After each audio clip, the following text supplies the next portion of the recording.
I parked in front of the restaurant, hands tight on the steering wheel, a nagging unease I couldn't shake. I couldn't put my finger on it, but I felt it. Something was off. The place was fancy, as always, with the soft glow of lights reflecting off polished windows. I checked the time. 7:20 p.m. I was the first one here. She'd be here soon. 20 minutes later, still no sign of her. My stomach tightened. Beth was usually punctual, always on the dot, never late. I glanced at the door again. Nothing. I could feel my patience thinning. She was always the one who kept our plans, made sure we were on track. Where the hell was she? Finally, I saw her walking toward me, but something about her didn't sit right. She wasn't dressed for a quiet anniversary dinner like we'd planned. She looked like she was ready for a night out, all glammed up in a tight black dress, heels clicking louder than usual. A quick smile, nothing more. "Hey," I said, trying to keep it light. "You look great. What's with the outfit?" She didn't meet my eyes right away, scanning the room. "Thanks," she mumbled, her voice distracted. She set her bag down, barely glancing at me. Something in her posture, distant, closed off, put me on edge. The waiter led us to our table. As we sat, I caught her checking her phone, glancing around the room. Was she expecting someone else? My gut twisted. "Everything okay?" I asked, trying to keep my voice steady. She didn't answer, just flicked her phone off, her eyes still roaming. "Babe," I pressed, leaning in. "What's going on? You're not acting like yourself." She shrugged, cold. "I'm fine, just tired." She stared down at the menu, avoiding my gaze. I didn't buy it, but before I could say anything more, the door swung open. The man who walked in wasn't just some random guy. He walked straight to our table. I watched him approach, eyes narrowed, and felt every muscle in my body tense. She wasn't surprised. This wasn't a coincidence. She was waiting for him. He nodded at her. "Hey, gorgeous," he said, his voice smooth like they'd known each other for years. No acknowledgement of me, none, not even a glance. I didn't move, didn't say anything. I just sat there, letting my mind race. She didn't introduce us. She didn't explain. Her phone buzzed again, and her attention shifted again, to the screen. The man slid into the chair next to her, setting a small box on the table. It wasn't a question anymore. This wasn't a casual dinner. I was watching them both, trying to stay calm. But my mind couldn't stop. She opened the box, a piece of jewelry. Her eyes lit up, a soft, satisfied smile pulling at her lips. I felt the pit in my stomach deepen. This was more than a mistake or a misstep. She was somewhere else, somewhere I couldn't reach. "Expecting someone?" I asked, my voice tight, forced casual. She brushed it off with a vague answer. "Number? It's nothing." "Nothing?" I watched her fingers delicately hold the necklace, the glint of satisfaction clear in her eyes. I had to know. "Then why does he look so damn familiar with you?" She didn't answer, not a word. The man sat down across from her, like he had every right to be here. He didn't even acknowledge me, just leaned in, his voice too familiar, too comfortable. "I missed you," he said. Beth didn't flinch. She smiled, a soft, real smile, the kind I hadn't seen in a while. I could feel my pulse quicken, but I kept my face neutral. I had to. I couldn't let him see how much it rattled me. The waiter came over, standing awkwardly beside our table, clearly unsure of how to proceed. The man didn't even spare him a glance, as if he didn't even exist. The waiter shifted, looking at me for a sign, then back at the man. I could feel the tension building in the air. People were starting to notice. I could see their eyes darting our way. No one was saying anything, but everyone was watching. I took a deep breath, trying to steady myself. Beth didn't seem to notice the waiter's discomfort. She just sat there, still too engrossed in whatever was going on between her and this guy. It hit me like a freight train. They weren't just friends. They weren't even just something casual. She was waiting for him. Then the man slid a small gift onto the table, right in front of her. A box. It was too intimate for just a casual encounter, and I couldn't stop my eyes from moving to it. I tried not to stare, but I couldn't look away. She didn't even pause. Beth opened it without hesitation. The piece of jewelry inside was simple, something I wouldn't have chosen, but the way her face lit up, that wasn't something I'd seen from her in months, maybe longer. I had to bite down on my jaw to keep it from tightening. She looked up at him with a smile that wasn't for me, not even close. "It's beautiful," she whispered, her fingers lightly touching the necklace. The knot in my chest grew tighter, colder. I was watching her, my wife, like I was some outsider. She was glowing, her eyes filled with a kind of warmth I hadn't seen in ages. My throat felt like it was closing up. I couldn't take it anymore. I leaned forward, trying to keep my voice even, but it came out sharper than I intended. Expecting someone? She barely looked at me when she answered, her fingers still dancing along the necklace. Number, it's nothing. The words were offhand, dismissive, like this wasn't a big deal, but it was a big deal. I watched the satisfaction in her eyes, the way she couldn't even pretend this was normal anymore. That same glint of happiness, the kind I used to put there, was now coming from him. She didn't even care to hide it. Her indifference stung. I felt like I was suffocating. The air between us had turned cold, thin. And this guy, he was a part of it, the part I wasn't supposed to see. I kept my gaze steady, tried to keep my hands from tightening into fists. "What is this?" I asked, my voice quieter now, but carrying the weight of everything I couldn't say. Beth didn't answer. She just picked up her glass of wine, her focus entirely on the man, the gift, whatever they were sharing between them. I could see it right in front of me. She wasn't here, not with me, not anymore. The waiter looked at me, unsure of how to handle the situation. His gaze flickered between the three of us, probably wondering if this was some kind of misunderstanding. But it wasn't. It was clear, undeniable. I wasn't part of this. Not anymore. I could feel the anger simmering beneath my skin, but it didn't matter. Not yet.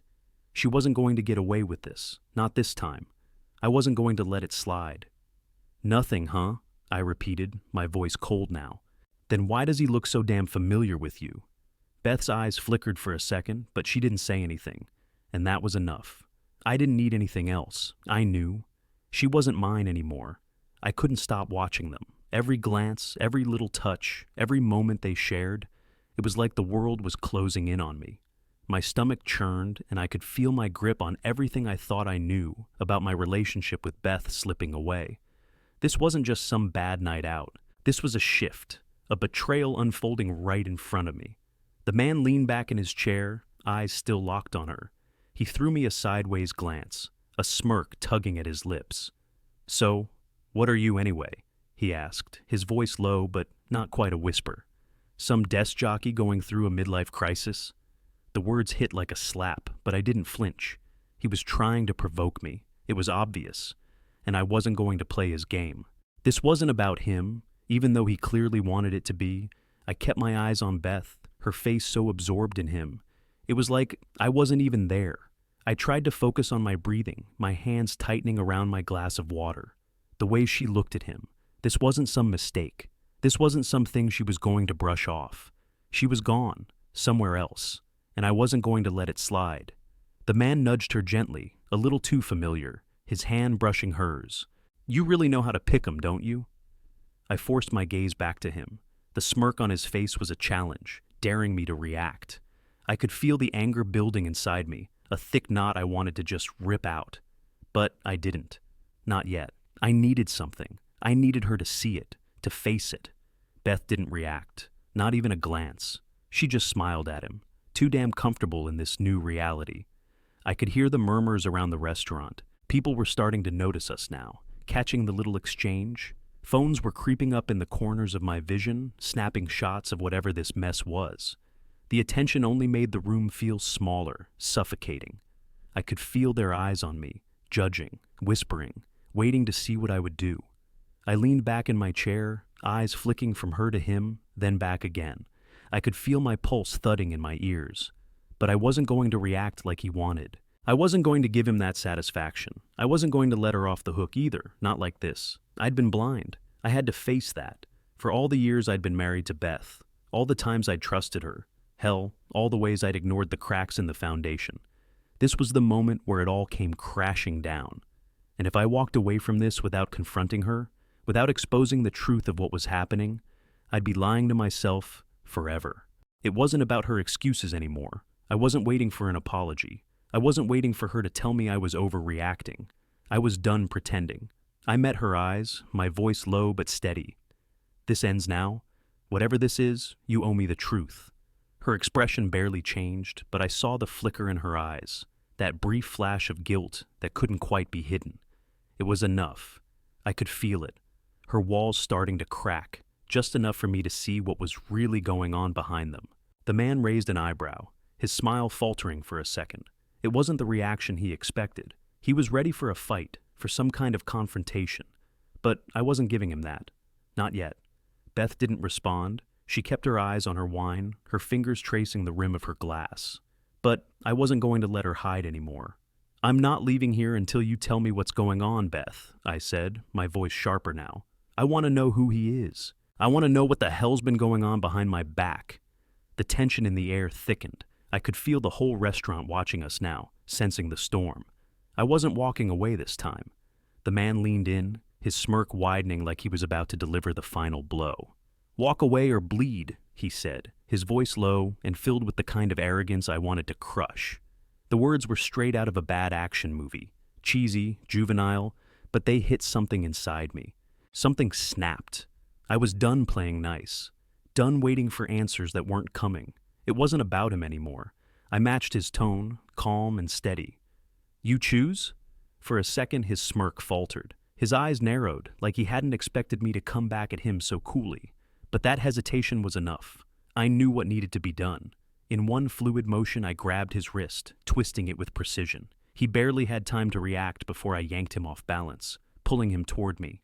He stumbled, but I didn't give him a chance to recover. My hand shot to his chest, and with one clean, quick strike to his solar plexus, I knocked the wind out of him. The sound of air rushing out of his lungs was the only thing I heard as he stumbled backward, crashing into a nearby table. Glasses rattled, silverware clattered, and he went down hard, sprawling across the floor.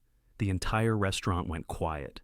I stood up, my heart pounding, but my movements were still controlled, deliberate. I didn't even look at him on the floor. I was already past him. My eyes were on Beth, still sitting there, wide-eyed, frozen. The tension in the room was suffocating now, everyone watching, some with their phones out, others holding their breath. A few gasps cut through the silence, but no one moved, no one said a word. I took a step toward her, every part of me aching to make her understand, to make her see that this wasn't just about some guy who thought he could play me. This was about us, about everything we'd built, and everything I'd realized was falling apart in front of me. "Beth," I said, my voice barely above a whisper but still sharp. "This is it. I want the truth. Now." Her eyes darted to the man on the floor, then back to me. She didn't speak, just blinked. I could see the wheels turning in her head. Maybe she thought she could spin her way out of it. Maybe she thought I'd back down, but I wasn't going to. Not now. The man groaned behind me, his hand clutching his chest as he tried to sit up. I could hear him muttering under his breath, but I didn't turn to look at him. Not yet. I was focused on her. She was still the one who needed to answer. I wasn't going to let her hide in the silence anymore. I felt a pair of hands on my shoulder then, security probably, but I didn't flinch. I wasn't afraid of getting kicked out. Hell, I wasn't afraid of anything anymore. I had nothing left to lose. "Beth," I said again, louder this time. "Who is he? Why are you with him?" My words hung in the air like a challenge. She opened her mouth, but then she closed it again, shaking her head, like she couldn't decide whether to fight me or just give up. It didn't matter. The truth was already out there, and I wasn't walking away from it. The room was dead silent. The only sound was the man's labored gasps as he struggled to breathe, his face turning a shade of red I hadn't seen on him until now. His hand was still clutching his chest, his body heaving. He was on the floor, sprawled out like a broken rag doll, and I stood there, calm, my eyes steady on Beth. I didn't feel the rush of adrenaline anymore, just a heavy, cold clarity. The waiter was still frozen, his wide eyes locked on the scene. He looked like he regretted ever walking over here. I didn't care about him. I didn't care about the restaurant or the other diners. The only thing that mattered now was what I was going to do next. I turned my gaze back to Beth, who hadn't moved an inch since the guy hit the floor. Her face was pale, but I couldn't tell if it was shock or guilt. Maybe both. I didn't care about her excuses anymore. I didn't care about how she felt. I needed to know the one thing that had been haunting me since I walked into this restaurant. I took a deep breath, leaning forward, looking her straight in the eyes. "Do you love him?" She didn't answer right away. Her lips parted, like she was going to say something, but nothing came out. She just stared at me, the same way she had been all night, distant, lost. Security showed up then, 2 of them, big guys with earpieces. They stood there, waiting for me to make a move, probably expecting me to resist, maybe even escalate things. But I was done with this place, done with everything. I stood up slowly, still looking at her. I wasn't going to drag this out anymore. I was done. I grabbed my coat from the back of the chair and put it on, my fingers moving mechanically. The waiter shifted uncomfortably, but I ignored him. I pulled out my wallet and threw down enough to cover the meal, though I wasn't sure what was more insulting, the fact that I was paying or the fact that I was still letting this place exist after everything that had happened. As I stood up to leave, I glanced down at the man, still wheezing on the floor, trying to push himself up. He looked pathetic, and something about that made me feel a little better. But I didn't say anything. I just walked past him, heading for the door. I knew I was leaving more than just the restaurant behind. I was leaving everything I thought I had with Beth. The life we'd built, the trust I'd had, the illusion that any of this was real. Outside, the valet was fumbling with my car keys, clearly thrown off by the chaos inside. He looked at me like I was some kind of animal, not sure whether to speak or just keep his distance. I didn't care. The weight of everything I had just done was settling in as I stood there. I wasn't sure what I felt, anger, sadness, relief, but there was a heaviness in my chest that wouldn't go away. It wasn't about the man on the floor. It wasn't even about the dinner or the public scene I'd just made. It was about Beth. It was about how I'd allowed myself to be blind to what was happening for so long. It was about the fact that I was walking away from her, even though I didn't want to. I took my keys from the valet and slid into the car. As I pulled away, I caught a glimpse of the restaurant in the rearview mirror, its glowing sign still hanging above the door. The place that was supposed to be a symbol of everything we'd once had, but it wasn't. It was just a place I was done with. And as I drove away, I knew I wasn't just leaving a restaurant. I was leaving her. I drove through the city streets in a daze, the weight of the night pressing down on me. I didn't know where else to go. My apartment felt like a place I didn't want to be anymore, but it was all I had left. The decision I'd just made, the one that had been hanging over me for months, maybe even years, was finally here. There was no turning back now. I pulled into the parking lot of a storage facility that looked as forgotten as I'd felt for the past few months. The place had always been a safety net, something I'd kept in the back of my mind in case things ever went sideways. Tonight, it felt like the last piece of a plan I hadn't even known I was making.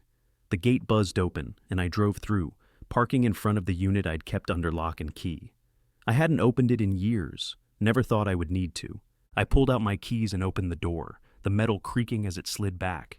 Inside, it was a small, nondescript space. But that didn't matter. In the corner of the unit was a black duffel bag. I'd packed it years ago. Cash, documents, an extra phone, everything I needed to disappear, to make a clean break if it ever came to this. I didn't know I'd be using it today, but I'd always known deep down that the day might come. I sat there for a minute, just staring at the bag. It was surreal, like I was watching someone else's life unravel. But it wasn't someone else. It was mine. I grabbed the bag, zipped it up, and locked the unit behind me. As I walked back to my car, the finality of it all hit me. I wasn't just leaving the restaurant or the mess with Beth. I was leaving everything behind. I made my way back to the apartment. The familiar dull ache in my chest was still there, but it wasn't enough to stop me now. Walking through the door felt wrong, like I wasn't supposed to be here. The place had always been a home to me, but now it felt empty, so empty I couldn't even recognize it. The silence hit me the second I stepped inside. The apartment echoed with it. Nothing was the same. The pictures on the walls, the empty spaces where our shared memories used to fill the room, felt like relics of a life that was no longer mine. I went to the bedroom first. Her things were still there, clothes hanging in the closet, her perfume on the counter.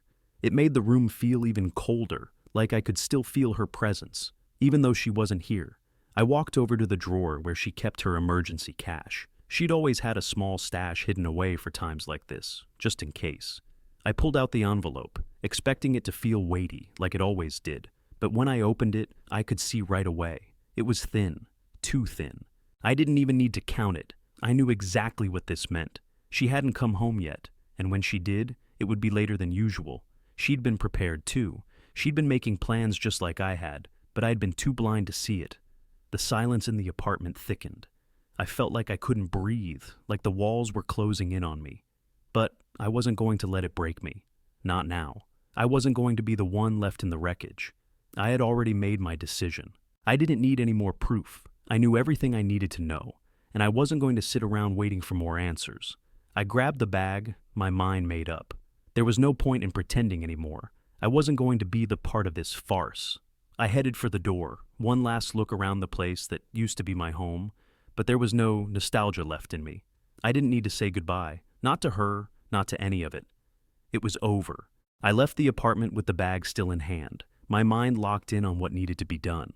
I wasn't wasting any more time. This wasn't just about getting out. This was about taking control of the mess I'd been dragged into. I drove straight to the bank, my heart beating like a drum as I withdrew half of what was in our joint account. It wasn't much, but it was enough to give me a sense of space, just enough to cover what was mine. I set up a new account in my name, something separate from everything Beth and I had built together. It felt cold, the whole process, mechanical. But I didn't care. I wasn't here to feel anything. By the time I left the bank, I was already dialing my lawyer's number.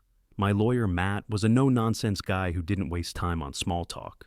I told him what had happened, what I needed, and that I wasn't messing around. Within an hour, the divorce papers were ready. Matt asked the usual questions. Do you want to drag it out, or do you want to settle quickly? I didn't hesitate. Get it done, I said. I don't want to wait. I wasn't going to waste any more time pretending I could fix things. There was no going back, not now. Later that afternoon, I listed the apartment. The realtor jumped at the chance, her eyes lighting up as soon as I mentioned the situation. Divorce stories brought in traffic, and with the way the world was now, that meant attention. She knew exactly how to sell it. This wasn't just a property anymore. It was the property. She'd have it on the market before I could blink. As the day dragged on, I went through the motions. The papers were signed, everything official, and I was left with this weird hollow feeling. It was done. She wasn't going to fight me for it. I had the upper hand, and I wasn't going to let go of it. Then I got the call. The paperwork was filed. It was done. My marriage was legally over, just like that. I took a deep breath, staring out of my car window as I sat in the parking lot. I wasn't sure what I was expecting, relief, satisfaction, but all I felt was empty. This wasn't a victory. It was just the end. I didn't even think twice about it. I drove straight to the restaurant where it all started, where everything had been laid bare. It was the perfect place to make my statement. The valet was still there when I pulled up, looking at me like he wasn't sure whether to recognize me or pretend I wasn't the guy who'd just caused a scene the night before. I could see the tension in his face, like he didn't want any part of what was coming. But I wasn't here for him. I walked into the restaurant with the same determined steps, the same coat I'd worn the night before still hanging on me. It felt like walking into the lion's den, but I didn't care. The hostess at the front stiffened when she saw me, her polite smile faltering. I could see the anxiety in her eyes. She wasn't sure what to say, how to deal with what had happened here the night before. I didn't wait for her to speak. I need to talk to the manager, I said, cutting through the silence. She hesitated, but then nodded and led me to the back. The manager was sitting at a desk, typing away at something, his face lighting up when he saw me. I could tell he was relieved. It looked like he wasn't looking for another scene. Mr. Sutton, he said, standing up. How can I help you? I didn't waste time on pleasantries. I want the surveillance footage from last night. He hesitated for just a second. You sure about that? Yeah, I said, my voice flat. I'm sure. He looked at me for a long moment, then sighed. All right, I'll get it for you. You know the whole world's going to see it if I give it to you, right? I met his gaze, my expression steady. Let them. Let everyone see what I've been dealing with. He didn't argue. He knew exactly what this could turn into. In minutes, the footage was on a flash drive, handed to me with a quiet resignation. I didn't even thank him. I didn't need to. As I left the restaurant, I knew this was the point of no return. I wasn't just closing a chapter on my marriage. I was taking back everything I'd given up, everything I'd allowed to slip through my fingers. This wasn't just about getting the last word. It was about setting the record straight. I walked back into the restaurant, wearing the same clothes from the night before. The air inside felt colder somehow, heavier. The moment I stepped in, all eyes turned to me. I could feel the stares, the whispers floating through the room. A few people looked away quickly, but most just watched, waiting for me to make the next move. The hostess froze when she saw me, her face draining of color.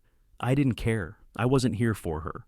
I walked up to the hostess and stood there, my presence filling the space between us. "I need to speak with the manager," I said, voice flat. She nodded quickly and stepped away, but not before glancing nervously toward the front of the dining area. I didn't know if she was afraid of me or of what she knew was coming. It didn't matter. A few minutes later, the manager appeared, his hands a little too clammy for someone who worked in a restaurant. He was trying to be calm, but I could see the tension in his shoulders, the way he avoided looking me in the eyes. The man from last night was still here, sitting at the bar now, but I could tell he was rattled. He wasn't the cocky bastard from before. He had a nervous energy to him now. The manager cleared his throat, forcing a smile. "Mr. Sutton, right? What can I do for you?" I didn't waste time on pleasantries. "I want the surveillance footage from last night." The manager hesitated for a moment, but I didn't break eye contact. I didn't need to. I could see the wheels turning in his head. He was probably thinking about how badly this could go if I pushed too hard. The last thing this restaurant needed was another viral mess. "Are you planning to press charges?" he asked, his voice careful, like he was trying to gauge my next move. "No," I said, shaking my head. "I'm not interested in that, but I want the footage. I want people to see exactly what went down." The manager shifted uncomfortably, clearly weighing the risk. He looked over at the guy from the night before, who had turned his head down into his drink. The whole situation was more of a mess than I think either of them had bargained for. "You realize this could make a lot of noise, right?" the manager said after a long pause. "I can't imagine this going well for anyone involved." I took a deep breath, steadying myself. "I'm not here to make trouble. I'm here to make sure the story's told right. I don't want to be the one explaining everything. Let the footage do that." He sighed, and I could see the resignation in his eyes. It was clear he didn't want to risk things blowing up in his face. "All right," he said finally. "I'll get it for you." He turned and disappeared into the back, leaving me standing there, alone with the guy from last night. I didn't acknowledge him. I wasn't here for him, and he knew it. He kept his head down, his fingers nervously tapping on his drink. Whatever confidence he had had the night before was gone, and all I felt was cold satisfaction. The manager returned a few minutes later with a flash drive in hand, looking even more uncomfortable than before. He handed it to me without a word. I didn't thank him. There was no need. I took the drive and turned to leave. The entire room was still watching me, and for a second I almost felt like I was in the middle of some strange performance. But I wasn't playing their game. I was done with the theatrics. I walked out of the restaurant, the weight of the drive in my hand feeling heavier than it should. It wasn't just the footage. It was the proof, the control, everything I needed to finally set the record straight. I was done being the victim in my own life. This wasn't about revenge. This was about closure. As I stepped into my car, I felt a strange sense of accomplishment wash over me. I'd done it. I had the evidence, the story in my hands, and the power to make it whatever I wanted. And as I pulled away from the restaurant, I knew that when the time came, I'd finally be able to walk away without looking back. I made sure I was already there when she arrived. I sat at the same table, the one we'd been at the night everything fell apart. The restaurant was quieter now, the earlier tension gone, but it still felt like everything was waiting for something. For me, I guess. When Beth walked in, she looked just like she always did, well put together, calm, as though nothing had changed. But I could see it in her eyes. She was nervous. She was trying too hard to act like nothing was wrong, but I could see the cracks. She smiled, but it was forced. "Hey," she said, her voice too soft, too careful. I didn't respond right away. I just watched her, waiting for her to sit down. When she did, she shifted in her chair, adjusting herself, like she was looking for the right angle. "I'm sorry," she started, the words already spilling out, probably rehearsed. "I know I messed up. I should have—" I cut her off. "I don't care for your excuses anymore." She looked at me, surprised, like she thought this was going to be a chance for her to explain herself, to talk her way out of what she'd done. But I wasn't giving her that. I wasn't here for another round of apologies. I didn't want to hear how sorry she was. I pulled the envelope out of my bag and slid it across the table. It was thick, papers, footage from the restaurant, everything that told the story. Beth's eyes widened when she saw it. She didn't even have to open it to know what it was. She picked it up slowly, fingers trembling, and I could see the panic beginning to set in. "What is this?" she asked, her voice cracking just a little. "Divorce papers," I said flatly. "The footage from last night, and a statement from the manager confirming everything." I let the words hang in the air. "This is the truth. You're not going to spin your way out of it." She reached for the envelope, but her hands were shaking now. She flipped it open, her eyes scanning the papers. The more she read, the more her expression shifted, like she was trying to come up with something to say, something that would change everything.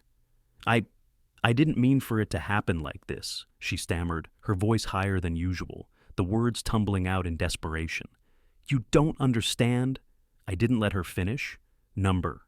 I understand perfectly." She sat back, the color draining from her face. Her mouth opened and closed a few times, like she was looking for something to hold on to, but she didn't find it. I wasn't giving her an out. I wasn't going to listen to any more justifications. "I'm done," I said, my voice calm. "This is over." She tried to speak again, but I didn't want to hear it. I pushed my chair back, standing up, feeling the finality of the moment. "I'm done," I repeated, this time louder, for both of us to hear. I didn't wait for her to respond. I didn't care what she said anymore. I just turned and walked away, heading for the door, knowing that as I stepped out of this restaurant, I was leaving behind a version of myself I'd been holding on to for too long. The man I used to be, the one willing to forgive, willing to pretend everything could be fixed, was gone. I wasn't that man anymore. I wasn't going to let myself be anyone's fool again. And as I walked away from that place, I knew I was walking towards something else, something real, something that didn't need to be fixed, something that had been broken beyond repair. For the first time in a long while, I felt free.